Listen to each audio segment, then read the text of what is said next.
Classes. Good evening all. आज का अपना जो चैप्टर चल रहा है बाइपोलर जंक्शन ट्रांजिस्टर, उसी चैप्टर को कंटिन्यू करेंगे।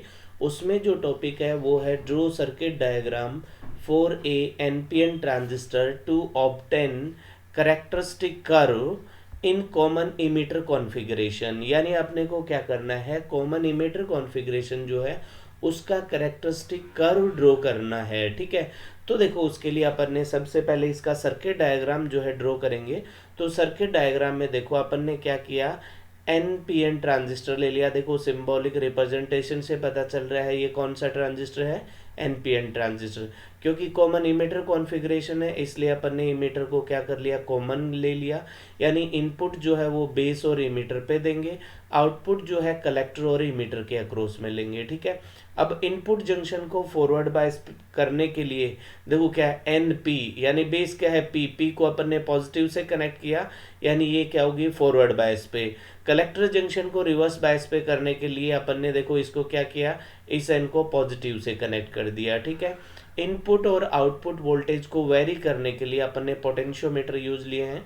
ये पोटेंशियोमीटर अपन ने इनपुट में ले लिया, ये पोटेंशियोमीटर किस में ले लिया, आउटपुट में ले लिया। ठीक है, अब इनपुट वोल्टेज मेजर करने के लिए अपन ने क्या किया, पैरेलल में एक वोल्टमीटर लगा दिया। और ये वोल्टमीटर है किसके बीच में लगा है, ये अपन ने बेस और इमीटर के बीच में लगाया है। इनपुट करंट अपनी बेस करंट है, बेस करंट काफ़ी स्मॉल होती है तो उसको मेजर करने के लिए सीरीज में अपन ने माइक्रो एमीटर लगा दिया। सेम देखो आउटपुट वोल्टेज मेजर करने के लिए वोल्टमीटर पैरेलल में लगाया, कहाँ पे लगाया, कलेक्टर और इमीटर के बीच में। आउटपुट करंट जो है कलेक्टर करंट होती है, कलेक्टर करंट ज़्यादा होती है, इसको मेजर करने के लिए अपन ने मिली एमीटर लगाया है सीरीज में। ठीक है, अब देखो तुम लोग, ये पॉजिटिव बैटरी का पॉजिटिव टर्मिनल है, यानी ये जो पॉइंट है ये वोल्टमीटर का पॉजिटिव होगा, ये एमीटर का पॉजिटिव होगा, दूसरा क्या हो जाएगा, नेगेटिव। इसी वे में देखो ये पॉजिटिव है तो वोल्टमीटर का ये टर्मिनल पॉजिटिव, दूसरा नेगेटिव हो गया। यहाँ से देखो पॉजिटिव आ रहा था तो मिली एमीटर का ये पॉजिटिव, ये क्या हो गया, नेगेटिव हो गया। ठीक है, तो ये क्या आ गया, इसका सर्किट डायग्राम हो गया। ठीक है, अब अपन आगे चलते हैं। तो देखो करेक्टरिस्टिक जो है दो प्रकार की होती हैं, एक तो होती है इनपुट करेक्टरिस्टिक, दूसरी होती है आउटपुट करेक्टरिस्टिक। तो इनपुट करेक्टरिस्टिक में अपन क्या करते हैं, इनपुट वोल्टेज और इनपुट करंट के बीच में ग्राफ प्लॉट करते हैं, जबकि आउटपुट वोल्टेज को कांस्टेंट रखते हैं। सर्किट में देखो तुम लोग, इनपुट वोल्टेज क्या है, वीबी, इनपुट करंट क्या है, आईबी। यानी अपन क्या करेंगे, वीबी को वेरी करेंगे, चेंज करेंगे, और आईबी में क्या चेंजेज आएगा वो अपन नोट करेंगे, जबकि वीसी क्या रहेगा, कांस्टेंट रहेगा। ठीक है, तो सबसे पहले अपन ने क्या किया, VBE जो है, सबसे पहले अपन ने जो, सॉरी देखो अपन ने एक्स एक्स पे क्या ले लिया, VBE, और वाई एक्सिस पे क्या लिया है, IB। ठीक है, अब सबसे पहले अपन ने लिया VBE पे, अपन ने क्या किया, आउटपुट वोल्टेज को कांस्टेंट रखा। तो सबसे पहले मैंने आउटपुट वोल्टेज VCE जो है उसको जीरो कर दिया। जब मैं VCE जीरो करूंगा यानी आउटपुट का इनपुट पे कोई इफेक्ट नहीं पड़ेगा। तो इनपुट जो इमीटर जंक्शन है वो एक फॉरवर्ड बायस पीएन डायोड की तरह बिहेव करेगी। यानी पीएन डायोड जब फॉरवर्ड बायस पे होता है उसी की सेम करेक्टरिस्टिक आएगी। देखो जब तक अपना इनपुट वोल्टेज जो है बैरियर पोटेंशियल के बराबर नहीं आया तब तक करंट जीरो है। ठीक है, जैसे बैरियर पोटेंशियल के बराबर आ गया तो करंट अपना इंक्रीज हो गया, शार्पली ये इंक्रीज हो गया। ये अपन ने क्या लिया है, V C equals to 2 volt. ठीक है, अब अपन ने क्या किया, वीसी को 2 से इंक्रीज करके 6 वोल्ट कर दिया। जब अपन ने रिवर्स बायस वोल्टेज यानी आउटपुट वोल्टेज को इंक्रीज किया तो अर्ली इफेक्ट है, अर्ली इफेक्ट के कारण क्या होगा, अर्ली इफेक्ट को मैं डीपली जो है नेक्स्ट वीडियो में बताऊंगा।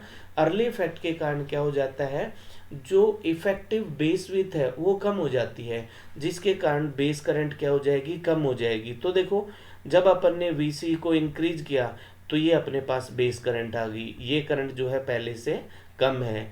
फिर से अपन वीसी को इंक्रीज करेंगे और जब वीबी में चेंज करेंगे तो बेस करंट और कम हो जाएगी। ठीक है, तो ये क्या आ गई, अपनी इनपुट करेक्टरिस्टिक आ गई। ठीक है, अब इनपुट करेक्टरिस्टिक का अपन डायनेमिक इनपुट रेजिस्टेंस निकालेंगे। तो डायनेमिक इनपुट रेजिस्टेंस क्या होता है, डायनेमिक इनपुट रेजिस्टेंस होता है इनपुट वोल्टेज में परिवर्तन और इनपुट करंट में परिवर्तन के अनुपात को डायनेमिक इनपुट रेजिस्टेंस कहते हैं, जबकि आउटपुट वोल्टेज कांस्टेंट रहती है। तो देखो क्या आएगा, R I equals to delta V B, ये इनपुट वोल्टेज में परिवर्तन हो गया, अपॉन डेल्टा आई बी, ये इनपुट करंट में परिवर्तन हो गया।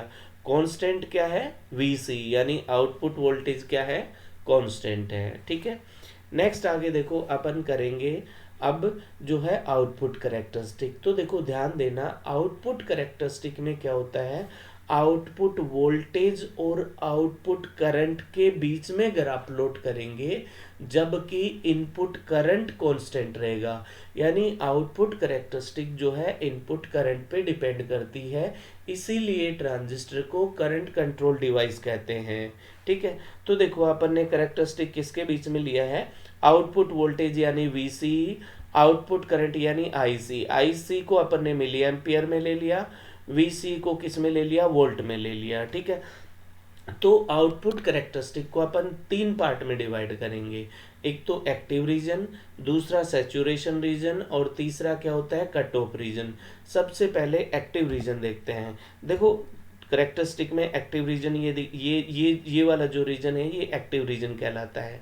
एक्टिव रीजन में क्या होता है, एक्टिव रीजन में जो है इमीटर बेस जंक्शन और कलेक्टर बेस जंक्शन, दो इमीटर बेस जंक्शन जो इनपुट जंक्शन है वो फॉरवर्ड बायस पे होती है, कलेक्टर बेस जंक्शन जो होती है वो रिवर्स बायस पे होती है। ठीक है, तो इस रीजन में ट्रांजिस्टर जो है उसको अपन एम्पलीफायर में यूज लेते हैं। किस में यूज लेते हैं, एम्पलीफायर में। इस रीजन में क्या होता है, जो कलेक्टर करंट जो होती है वो किस पे डिपेंड करती है, बेस करंट पे डिपेंड करती है। ठीक है, तो देखो कलेक्टर करंट क्या होती है, कलेक्टर करंट होती है I C equals to beta I B plus I C E O. I C E O क्या होती है, कलेक्टर टू इमीटर करंट। ठीक है, व्हेन बेस इज ओपन। ठीक है, ये लीकेज करंट होती है, रिवर्स सैचुरेशन करंट होती है।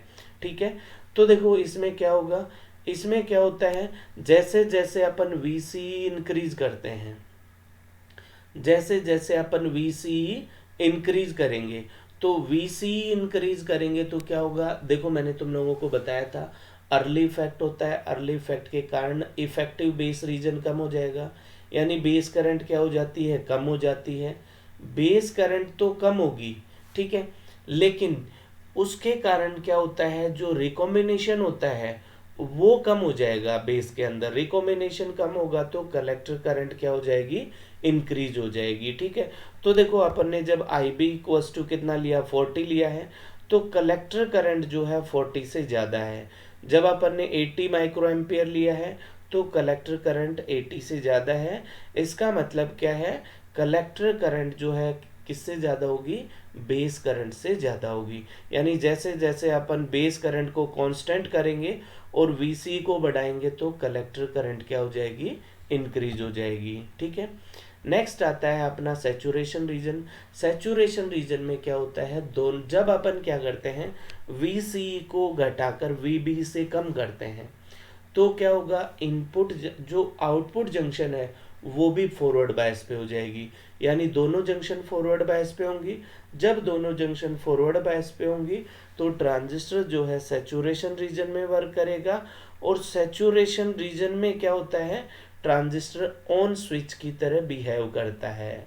ठीक है, सैचुरेशन रीजन में जो बेस करंट जो जो कलेक्टर करंट होती है वो बेस करंट पर डिपेंड नहीं करती है।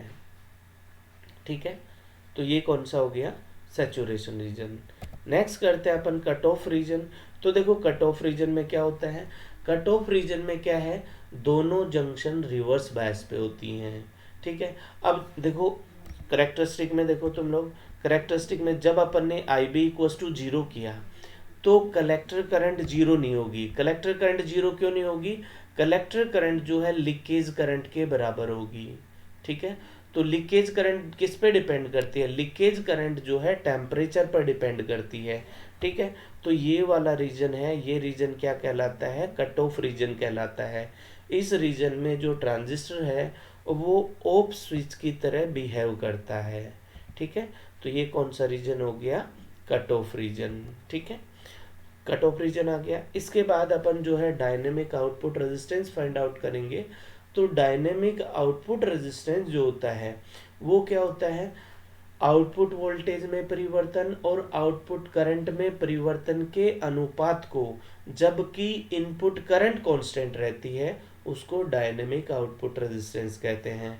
यानी क्या होगा, R naught equals to, output voltage क्या है delta V C, output current में परिवर्तन क्या है डेल्टा आई सी, तो R naught equals to delta V C upon delta I C, यानी change in collector to emitter voltage upon change in collector current when base current is constant. तो ये क्या आ गया, डायनेमिक आउटपुट रेजिस्टेंस। ठीक है, अगर इस टॉपिक में कोई भी डाउट हो तो आप कमेंट करके पूछ सकते हो। Thank you for watching this video. अगर आपको ये वीडियो अच्छा लगे तो इसको लाइक, कमेंट और शेयर ज़रूर करना।